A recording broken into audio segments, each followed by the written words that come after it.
আমি প্রথমেই আজকে আল্লাহর দরবারে শুকরিয়া আদায় করতে চাই।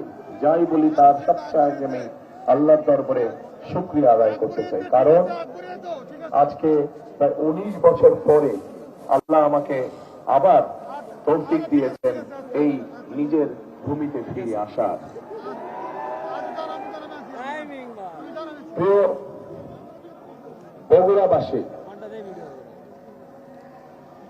নিজের ঘরে এসে কি বলবো, আসলে আমি নিজেও একটু তাল হারিয়ে ফেলেছি, নিজেও অনেকটা ইমোশনাল হয়ে গিয়েছি আমি। সেজন্য নির্বাচনী জনসভা বক্তব্য রাখার কথা, কিন্তু কি বক্তব্য আমি রাখবো ঠিক আমি নিজেও বুঝে পাচ্ছি না। ঘরের মানুষের কাছে তো বলবার কিছু নেই। আপনি কিছু ঘরের মানুষের কাছে বলবেন?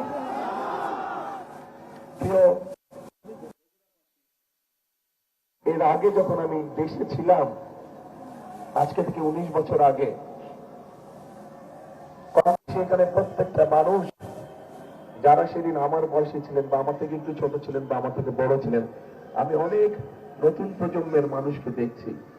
তারা হয়তো তখন অনেক ছোট ছিল, হয়তো আমাকে দেখেছে বা দেখে নাই অনেকেই, কিন্তু যারা সেদিন আমাকে দেখেছিলেন এবং সেই স্মৃতি মনে আছে, নিশ্চয়ই আপনাদের মনে আছে যে বগুড়া সদর সহ সমগ্র জেলায় মানুষের প্রয়োজনে যেই কাজগুলো করা দরকার ছিল, আমরা চেষ্টা করেছি সব কাজগুলো কম বেশি করার জন্য। হয়তো আমরা 100% সাকসেসফুল হইনি, কিন্তু যতটুকু পেরেছি সরকারের আইন কানুন ও রীতিনীতির মধ্যে থেকে যতটুকু সম্ভব হয়েছে আমরা চেষ্টা করেছি সেদিন।